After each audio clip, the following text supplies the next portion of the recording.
Simón Pedro, rema mar adentro y echa las redes para pescar. Señor, hemos estado toda la noche intentando pescar y no hemos cogido nada, pero por tu palabra echaré las redes. Y habiéndolo hecho, recogieron gran cantidad de peces. Y resuena en mi corazón las palabras del Señor diciendo: remad mar adentro, remad mar adentro.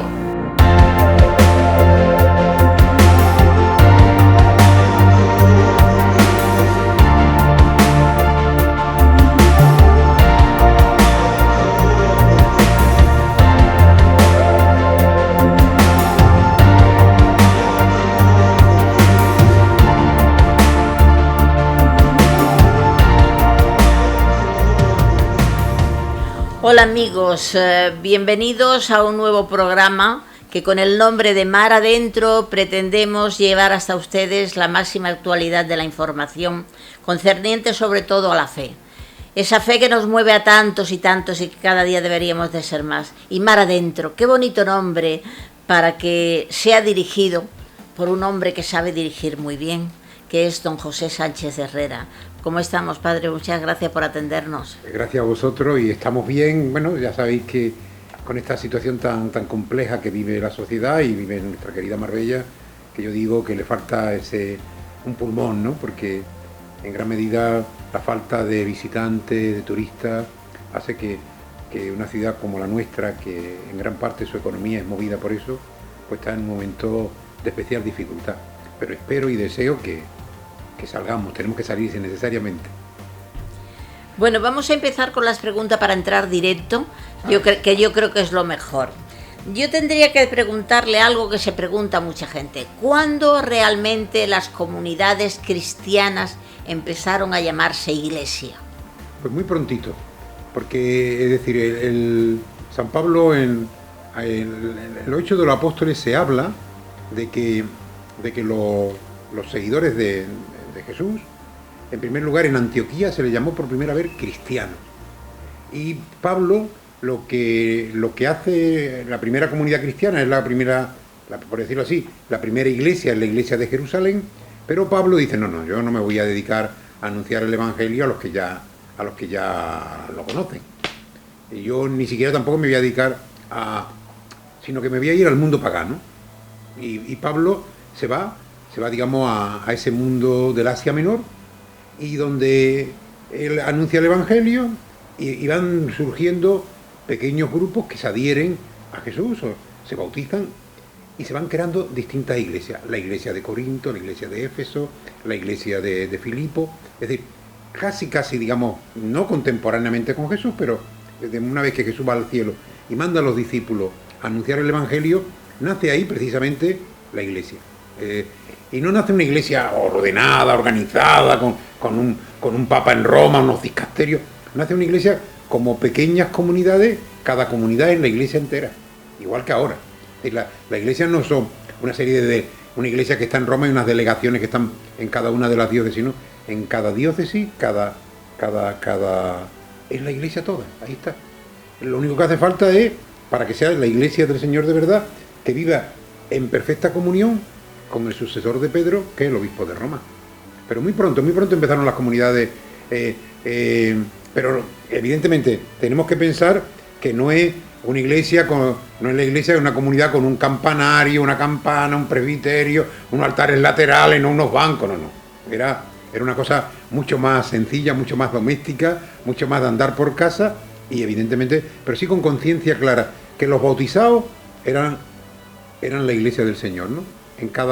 Y vivían en comunión con el resto de la iglesia y todas en comunión con la iglesia en la que Pedro, al que Jesús le encomendó esa tarea de presidir en la caridad y de mantener la comunión entre los hermanos, ¿no? Padre, ¿qué quiere decir o cómo se debe interpretar cuando decimos ser iglesia o somos iglesia? Bueno, es decir, somos, las dos cosas son aceptables, ¿no? En el sentido de pertenencia. Ser iglesia es aceptar que Jesús es el Señor, es aceptar ese credo que precisamente la iglesia se reúne en asamblea, se reúne en iglesia, se reúne precisamente cada domingo para celebrar el Día del Señor, y justamente al celebrar el Día del Señor en la Eucaristía siempre proclamamos y rezamos nuestra fe. Y precisamente lo que nos convoca en la iglesia es precisamente que compartimos la misma fe. Entonces, somos células vivas de la iglesia, porque a Jesús no se le puede seguir en solitario, sino que Jesús se le sigue en solidario. Hay un momento muy importante que en Cesarea de Filipo, donde Jesús le pregunta a los discípulos: ¿quién dice la gente que soy yo? Y entonces empieza a contar, pues no. Es decir, esa pregunta está muy bien porque un capítulo antes Jesús ha mandado a sus discípulos en misión. Y evidentemente, al mandarlo en misión, los discípulos ya han podido escuchar lo que la gente piensa de Jesús, bien por lo que ellos han predicado o por lo que a ellos les ha llegado. Por lo tanto, que Jesús les pregunte lo que la gente piensa de él tiene mucha importancia para ver qué es lo que llega y segundo, qué están predicando ellos. Y además eso tiene arreglo, porque si están predicando mal, Jesús les puede corregir: mira, no digáis estas cosas. De hecho, les corrige. Y después le hace la segunda pregunta: ¿y vosotros quién decís que soy yo? Y Pedro, en nombre de los grupos, contesta: nosotros decimos, es decir, que desde el principio seguir a Jesús es nosotros. Es verdad que dentro del nosotros está el yo, pero el yo sin el nosotros no es iglesia. Es decir, una nota fundamental de la eclesialidad es la comunión. Es decir, eso yo y Dios y yo, eso no es eclesial. Eso puede ser, digamos, una actitud religiosa, perfectamente aceptable y respetable. Pero hablando de la iglesia del Señor es comunitaria. Porque incluso cuando los discípulos le dicen: Señor, los discípulos del Juan Bautista rezan, Juan Bautista los ha enseñado a rezar, enséñanos a rezar nosotros. ¿Y qué hace Jesús? Cuando recéis, Padre nuestro. Podría haber enseñado la oración del Padre mío. ¿Por qué? Porque la comunidad, la comunión, es distintivo, fundamental, precisamente. ¿Por qué? Porque Jesucristo es reflejo humano del Dios que es también comunitario, Padre, Hijo y Espíritu Santo. La Trinidad es fundamentalmente un hecho de comunión, de amor, es decir, es un amor cooperativo, es un amor, digamos, comunitario. Y eso es lo que aquí en la tierra, la iglesia es reflejo de esa otra iglesia triunfante en el cielo, quiere vivir la comunión. Por tanto, hay que ser iglesia, pero fundamentalmente ese ser iglesia es porque somos iglesia, claro. Hay una cuestión que tenemos que decidir. Si ser iglesia tiene muchas obligaciones o tiene derechos y obligaciones. Claro, el problema es que es decir, fundamentalmente seguir a Jesús supone más obligaciones que derechos. Porque hay otro dato importante: claro, nosotros no somos los seguidores de una idea bellísima, sino de una persona que además vive, el viviente Jesús. Y que nos dijo: ¿quién es más importante, el que está a la mesa sentado o el que la sirve? Y rápidamente los discípulos dicen: pues clarísimo, el que está sentado a la mesa. Y después: no olvidéis que yo estoy en medio de vosotros como el que sirve. Y la noche antes de morir, pues mientras estaba cenando con sus discípulos, se levantó de la mesa y les lavó los pies. Dice: vosotros me llamáis maestro y señor y decís bien. Es decir, que Jesús nos está diciendo que ser, digamos, seguidores suyos, no es que no tengamos derechos, tenemos todos los del mundo, pero por amor a Él renunciamos a ejercer algunos. Precisamente porque no es un deber de los cristianos lavar los pies, pero evidentemente es un gesto, digamos, de seguimiento a Jesús. Lavar los pies, también en el sentido metafórico, hay tanto servicio que prestar. Es decir, que claro que tengo derecho, es decir, hay un código, el Código de Derecho Canónico, que explica, digamos, los derechos y deberes de cada uno de los miembros de la Iglesia, de los clérigos, de los laicos, es decir, de todo. Entonces, y está muy bien, porque el Código de Derecho Canónico dice la gente: hay que ver, el Evangelio sí, mire, el Evangelio sí, pero como después en la vida cotidiana surgen problemas, porque lo ideal sería que nos quisiéramos tanto, y aquí esto fuera el cielo, pero como esto está en el suelo, hace falta que el Evangelio de alguna manera se haga ley. De hecho, el código se va renovando. Hace unos días el Papa ha renovado unos pocos de canon del código, porque el código hay que adaptarlo a... Mientras que el Evangelio siempre es el mismo, el código no es palabra de Dios, no, y por lo tanto es modificable. Pero y hace falta el código por una razón muy sencilla, porque hay que preservar los derechos de los débiles. A mí el profesor que yo tenía, Manuel González, sobrino del obispo santo San Manuel González, que era un bendito, tan bendito como su tío, don Manuel, y además se llamaba como él. Yo me acuerdo que yo tuve así, de seminarista muy joven, que le dije, ¿para qué el código? Esto es un rollo. Y me dijo, sí, puede ser un rollo, pero Pepe, no te olvides nunca de que aquí lo que estamos defendiendo es el derecho de los débiles. Y ahí hay una cosa que es muy bonita. El último canon del Código de Derecho Canónico dice que el código se hace para la salud animal, para que se cuide y se favorezca la salvación de las almas. Por lo tanto, derechos sí, pero cada derecho lleva un deber. Y el deber es, por decirlo así, entre comillas, más importante que el derecho. Al derecho hay que renunciar tantas veces por amor. Claro, es decir, es como el matrimonio. Claro que hay derechos y deberes, pero si tú estableces una relación matrimonial sobre derechos y deberes, eso vamos, no hay quien lo soporte. Yo creo que la relación matrimonial y Jesús pone esa figura, ¿no?, de que el amor entre los cónyuges, el amor que Dios le tiene a su iglesia, es cosa más bonita, pues curiosamente se basa sobre gratitud y generosidades. Es decir, más que sobre derechos y deberes.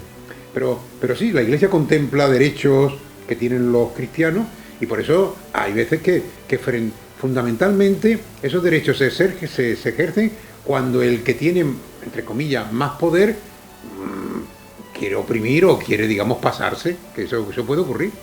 Es decir, no es que el cristianito de a pie el que siempre se equivoca, también el cristianito que es más importante también se puede equivocar y hay ese derecho, digamos, a decir, oye, que me está usted pisando.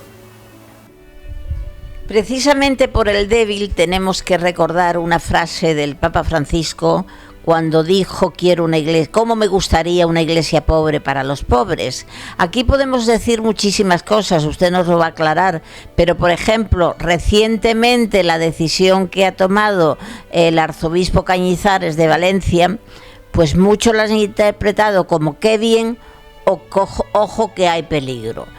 ¿Qué quiero decir con esto? Claro que de buenas a primera venda bienes de la iglesia, su cruz pectoral, cuadros, propiedades de la iglesia para asistir a los pobres, pues hay quien está de acuerdo y hay quien no. ¿Cómo se debe interpretar esa iglesia pobre para los pobres?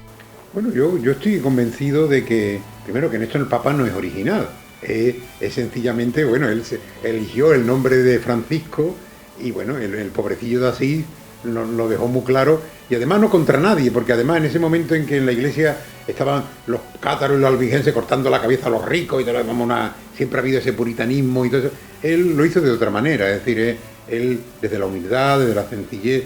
Está claro que ya en el Concilio Vaticano II, el cardenal Lercaro hablaba de una iglesia para los pobres. Yo creo que ha habido un paso más, no es una iglesia para los pobres, sino una iglesia pobre. Porque cuando hablamos de iglesia para los pobres es que nosotros tenemos muchas cosas y podemos favorecer.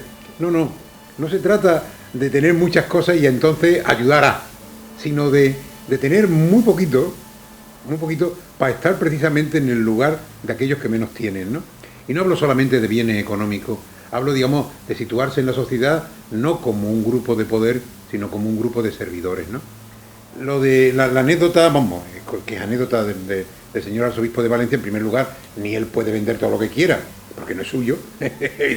Evidentemente, él habrá reunido al Colegio de Consultores y al Consejo de Asuntos Económicos de la Diócesis y con permiso de la Santa Sede lo que haya podido hacer, porque no es solo.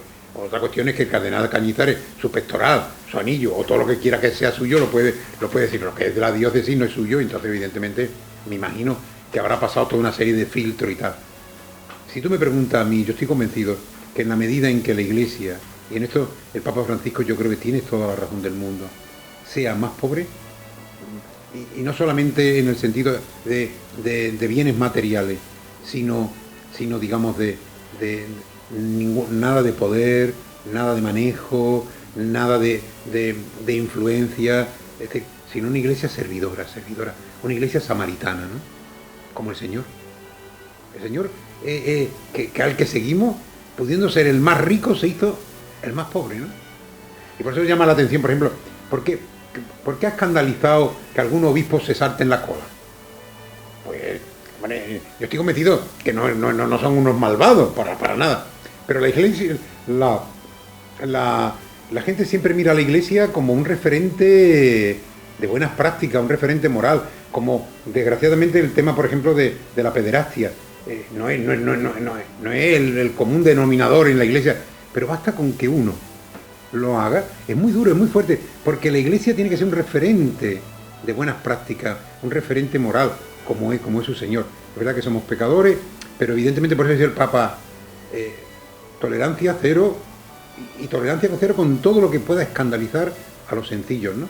Todo lo que pueda, digamos, pensar que estamos desde una estructura de poder, ¿no? La iglesia puede hacer lo que quiera, la jerarquía puede hacer... No. Nosotros somos servidores del Señor y por lo tanto no se trata de una iglesia para los pobres, sino una iglesia que se hace cada vez más pobre. Es decir, menos influyente, no influyente con los poderosos, sino influyente en que anuncia lo que el Evangelio del Señor, ¿no? Hay, para mucha gente, el que la iglesia no seamos todo lo pobre que Dios quiere que seamos, la ahuyenta, las aleja, ¿no?, de la iglesia, ¿no? Ahí estamos en unos tiempos donde todo lo que es economía, pobreza, bienestar, riqueza, todo eso está, yo creo que más al orden del día que nunca, porque como hoy día tenemos un ministro en cada españolito, pues claro, ya sabemos que todo es al gobierno, poder al gobierno, todos somos gobierno, todos funcionamos lo mismo y todos podemos exigir lo mismo. Pero hay una cuestión que, claro, llama la atención. La cantidad de conventos vacíos o casi vacíos que existen, y la cantidad de necesidades de techo que existen por otro lado. Es verdad que aquí hay mucho que hablar, porque también hay mucha de la sociedad civil, también hay muchas cosas que se deberían de comprometer hacia los pobres, pero no se hacen. Pero es la iglesia, como usted ha dicho, y la iglesia siempre se está en el punto de mira. ¿Cómo ve usted que realmente se hiciera una transformación de esos conventos abandonados, que además, si no lo sostiene la iglesia, no lo sostiene nadie, para que llegando a acuerdos, yo diría pues que con el gobierno en cuestión, sea autonómico, sea local, sea supramunicipal, llegando a acuerdos se pudieran algunos conventos de eso dedicar justamente a paliar la necesidad de los sin techo? Bueno, necesariamente sí. Yo creo que ya hay preciosa iniciativa. Yo quiero aclarar dos cosas. En primer lugar, por ejemplo, la vida religiosa, que ahora mismo está en palanca de decadencia, ¿no? Es decir, los conventos, etcétera. Pero también hay muchísimas personas mayores. Es decir, ya quisiera la madre general poder decir, bueno, me lo quito todo, pero bueno, ¿qué hago con estas mujeres? ¿Quién las cuida? Después, cuidar a personas mayores, ya sabemos lo que supone unas mujeres que han entregado su vida entera al Señor y ahora hay que atenderlas. Y que ellas no han ahorrado nada para sí. Yo, que conozco mucho la vida religiosa, además la amo y la respeto y la venero y por supuesto no la adoro porque solo Dios adora, pero es que son mujeres, y me refiero fundamentalmente a las religiosas, que lo han dado todo por el Señor y por nosotros. Y evidentemente no he visto gente más pobre y con menos. Entonces, evidentemente, no se trata de decir, bueno, pues ahora lo vendemos todo, bueno, pero ahora hay una responsabilidad con esas personas mayores que hay que cuidar, y con esas jóvenes que también han dejado todo y se van a seguir al Señor, también por lo menos habrá que cuidarlas y habrá que darle un platillo de comida, como mínimo, ¿no? Porque en vestir gastan poco. Pero el tema es que todo eso que no sirve no sirve para nada, evidentemente, no se trata de que nosotros tengamos muchas cosas. La iglesia, por eso lo digo, que no es una iglesia que hace cosas para los pobres, sino que cuanto más pobres seamos, más testimonio daremos del Señor, que siendo rico se hizo pobre. Ahora, eso sí, con cabeza, con responsabilidad, sin maltratar al personal. Y después tampoco no siendo injustos, ¿no? Porque a veces vemos a una monja viviendo en un edificio que es un bien de interés cultural y tú dices, madre mía, lo bien que estarían las 5 en un pisito, la más calentita y más bien, no hay metida sosteniendo lo imposible, ¿no? En Italia, sobre todo, ha habido muchas congregaciones que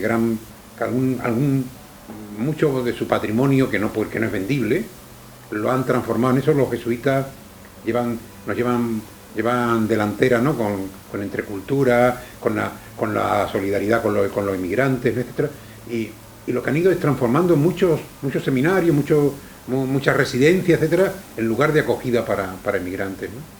El Papa tiene esa sensibilidad, y yo creo que, por ejemplo, nuestra Iglesia de Málaga tiene también distintas acciones, ¿no? En favor, digamos, de estas personas. Lo que pasa es que la Iglesia tampoco es el Estado. Si hablamos de una iglesia pobre, no puede ser la iglesia que soluciona los problemas del mundo, cuando precisamente los que tienen los poderes en este mundo no son los obispos y el Papa, vamos que no. ¿Y se podría llegar a acuerdos precisamente con en instituciones supramunicipales incluso, o municipales, según convenga? Sí, sin duda. Lo que pasa es que no, por ejemplo, yo estoy pensando ahora aquí en Marbella, poco patrimonio hay que no sea usable, ¿no? Es decir, porque además aquí de vida religiosa tenemos nuestras queridísimas salesianas, que tienen 2 colegios, y los colegios a tope de niños, ¿no? Y tampoco con mucho terreno. Bueno, el de aquí del castillo prácticamente tienen que salir a jugar a la plaza que es vía pública, porque es tan pequeño, y el otro tampoco es el que está por ahí por la parada de la estación de autobuses, más o menos, esa zona que es también parroquia de aquí nuestra. Es un colegio muy sencillito. Por primera vez lo visité los otros días y me quedé muy sorprendido de lo bonito que es y lo sencillo, y la cantidad de críos y de todo tipo, ¿no? Que los que le toca ir, porque no hay ningún tipo de selección, sino lo que establece, digamos, el concierto educativo. Pero sí estoy de acuerdo. Es decir, lugares que no sirven para nada, ahí dejándolos caer, yo creo que es mucho mejor destinarlo a esa acogida o otros servicios, ¿no? Pero eso ya se está haciendo. Tenemos que hablar de lo que es crítica, porque precisamente este programa es valiente, mar adentro, tenemos que meternos muy adentro, pero lo que es crítica hacia la Iglesia, incluso partiendo de personas que se sienten Iglesia, dicen que porque hay tanta desigualdad como lo hay entre los barrios humildes y barrios ricos, pero que luego los ricos, muchos de ellos, no quieren mezclarse con los pobres. Eso, si lo vemos con frialdad, muchas veces es cierto. Tenemos Cáritas, que ya hablaremos en otro programa, que es una maravilla y que realmente es el corazón de Dios latiente, pero no siempre es así. Entonces hay desigualdades entre vamos a llamarle iglesias o parroquias. ¿Usted cree que eso es tan importante como están diciendo mucha gente, o por el contrario no existe tanto? Bueno, yo estoy convencido que las parroquias, según el lugar en el que están, pues se parecen mucho a la gente que está. Es decir, un barrio obrero, un barrio marginal, pues la parroquia estará llena de obreros y de personas, digamos, marginales. Pero no es que digamos, se hacen las parroquias, es decir, las parroquias se hacen para servir a la comunidad, y lo único que ocurre es que esa comunidad tiene de todo. Aquí en Marbella en el casco urbano de Marbella hay 3 parroquias, con diferente público. Pero después la gente se entremezclan. Es decir, yo no creo que aquí en la Encarnación no hay nadie en la puerta preguntando cuál es su estatus social. Es decir, yo veo aquí gente de todo tipo y de toda la y bueno, y lo veo en la catequesis, lo veo en todo el voluntariado, personas muy diferentes, de distinto estatus, pero aquí somos todos hermanos, ¿no? Ahora, no cabe duda que la parroquia de la Divina Pastora, que tiene, digamos, las albarizas, que tiene la zona de la Plaza de Toros, que son zonas, digamos, de una fragilidad y de unas carencias enormes, pues hace que como comunidad parroquial, evidentemente, está muy marcada por esa situación, ¿no? Aquí en el centro, gracias a los barrios que hay un poco más arriba, tenemos personal. Pues si no, sería todos los transeúntes que van y vienen, y ahora que no tenemos turismo, pues estaríamos cerrados. Sin embargo, la parroquia sigue adelante. Yo no veo gente, yo no veo los magnates del petróleo aquí en la parroquia de la Encarnación, como tampoco los veo en ninguna de las otras parroquias. Ahora, no cabe duda que si una parroquia está en una zona residencial, pues el público que va tiene un cierto estatus. Pero también hay una cosa muy importante, y es que todas las parroquias tenemos un fondo común. Es decir, las parroquias que tienen más ingresos, no es que se los quedan para sí, sino, por ejemplo, nadie sabrá, y es muy importante que se sepa, que aquí, de cada euro que entra en la Encarnación, 55 céntimos van al fondo común de la diócesis. Es decir, el 55%. Que es importante, es decir, ahí queda un 45 para todo el resto de gasto y tal. Y eso está muy bien, porque eso es lo que no es. Es decir, habrá iglesias en lugares más ricos y en lugares más pobres, pero al final esa aportación al fondo común nos iguala, ¿no? Yo creo que todas estas críticas se refieren más a las grandes ciudades, que hay barrios pues realmente de alto standing y hay otros que son de chabolas. Entonces ahí creo que se parece más. Por eso yo quería hacerle una pregunta, padre. La corresponsabilidad social del cristiano, del católico. ¿Cree que realmente estamos concienciados o se nos conciencia bien para saber que somos corresponsables de esa iglesia que luego decimos somos todos? Bueno, yo creo que ha habido tradicionalmente la gente siempre ha dicho: la iglesia está pagada por el Estado, los curas les paga el Estado. Bueno, yo llevo 40 años de cura y a mí nunca me ha pagado el Estado, por lo cual, digamos, es decir, que eso sería hace mucho tiempo. Es decir, la iglesia vive de lo que los cristianos dan o de los que las personas de buena voluntad ponen su X en la declaración de la renta.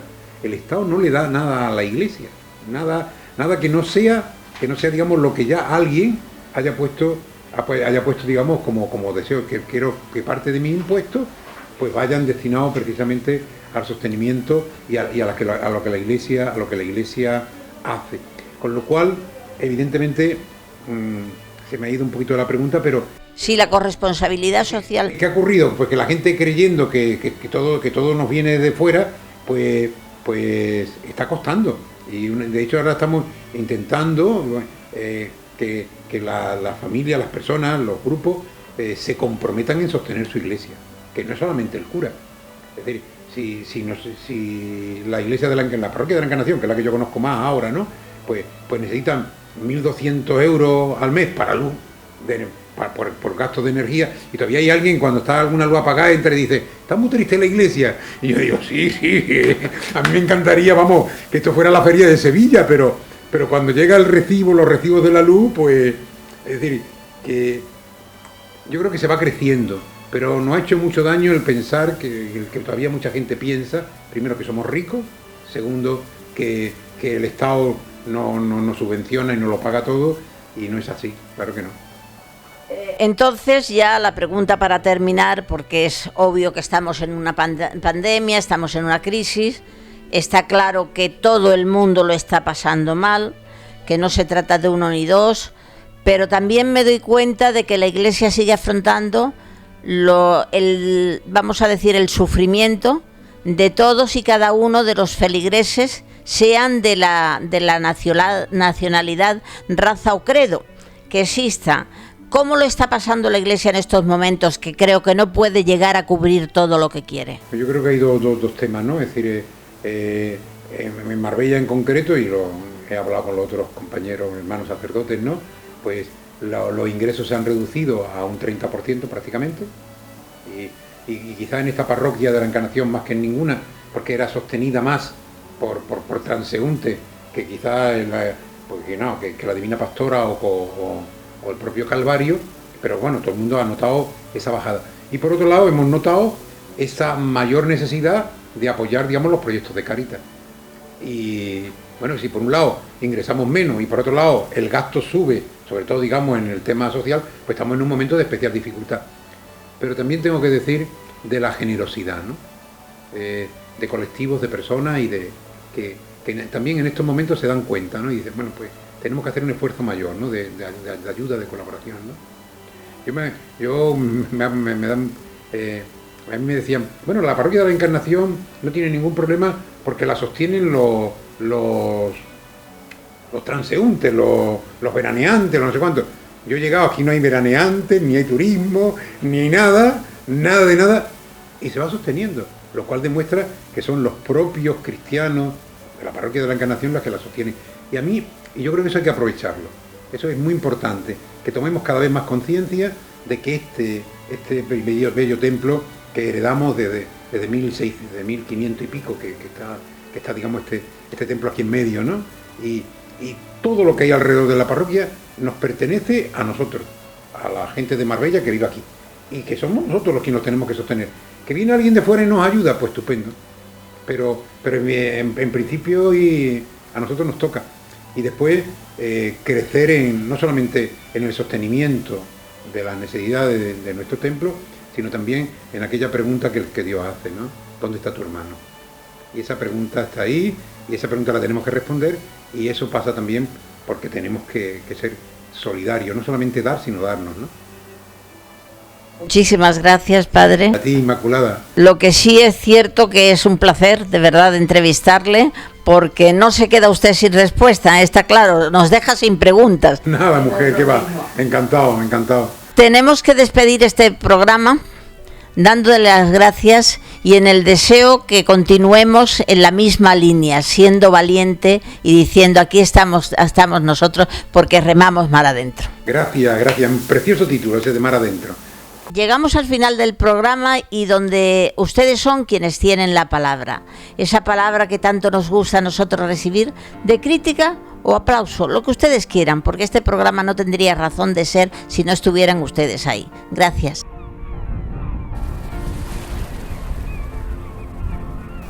Y resuena en mi corazón las palabras del Señor diciendo: remad mar adentro, remad mar adentro.